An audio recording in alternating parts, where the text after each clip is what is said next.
Jeff was the kind of guy who was happy when the phone rang at 3 a.m. "Hey, sorry to bug you so late, but this is an emergency," said Nancy. "No problem. What's going on?" He could sense that Nancy was beyond frustrated, which meant that it wasn't a real emergency. But what can you do? The customer is always right. "Mrs. Wallace just called. Said her shower's overflowing with black goo." Jeff exhaled and tried not to sound too excited.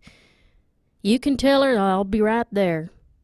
He packed up his tools and headed over to Mrs. Wallace's house, which was only a few blocks away, on the other side of Main Street. He knew exactly what to bring. He'd been preparing for this call for a long time. "But I wasn't even using the shower," said Mrs. Wallace, embarrassed like most people get when they have plumbing trouble in the middle of the night. I know. This thing is coming from below." She made a face. "Below?" "Yep. It's a fatberg." He started taking the drain cover off the shower. Everything was black and greasy, and the smell would have made most people gag, but of course Jeff was used to it. "A giant blob of human fat and toilet paper and wet wipes, unable to dissolve.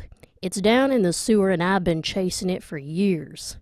He set the snake machine on the ground and changed the head on the cable to one that drops to a 90-degree angle, so it could make those narrow turns in the pipes.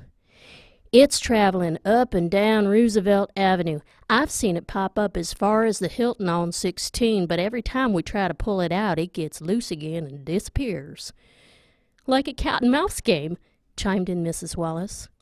"The guys at the shop think I'm crazy. Fox Hollow is not a big enough town for a fatberg. It's usually a New York kind of problem." "But our city is very old," said Mrs. Wallace, almost defensively, as if Jeff suggested that New York was somehow better. "Our sewer system is not that old. I think it came from Fruitville. Must have gotten loose there, and the currents pushed it all the way to us." I'm going to check on the cats," said Mrs. Wallace, which was as graceful an exit as she could think of. "No problem, Mrs. Wallace. I'll let you know when I clear the line." He knew that he couldn't reach the fatberg from here. His best hope was to just unclog the shower and then try the manhole down in the parking lot. But he had no luck that night. Even though the shower cleared easily, it took almost an hour to clean up all the grease. The manhole was a different story. By the time he set up and got the cover lifted, he lost his momentum. He was getting tired, and it was cold and dark. He turned his flashlight on, only to catch a glimpse of the fatberg washing away in the sewer. "It's mocking me," Jeff said to himself. He was defeated. Normally, he would have been angry, maybe even throw his crowbar on the ground and kick something, but he was too exhausted for that. "I'll find you, you bastard." He was kneeling by the manhole, and his voice echoed down the drain. "I will find you if it's the last thing I do." He slammed the manhole cover back on, just to make sure his words were understood as a threat. He packed up his tools, filled out the bill for Mrs. Wallace, and headed home. At least he saw it. No matter what the others in the shop think, he knew it was real. He was trying to imagine the city as a network of drains and sewers, everything flowing towards the water treatment plant just south of the county line. He tried to imagine the fatberg, this blob of human waste, gliding away from Mrs. Wallace's house to Main Street, and then to who knows where.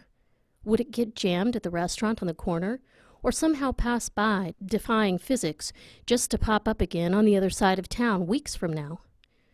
He drove around for a while, looking at the manholes as he passed them. He felt like a hunter chasing his prey. But this trail was getting cold. All the manholes in the city were calm, and it was time to go home. He didn't realize that something was wrong when he opened the front door. The average person would have smelled it, but Jeff was so used to it that he didn't even notice.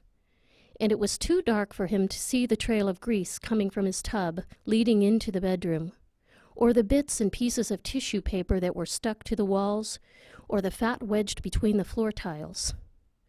The next night the phone rang at 3 a.m., but nobody was there to answer it.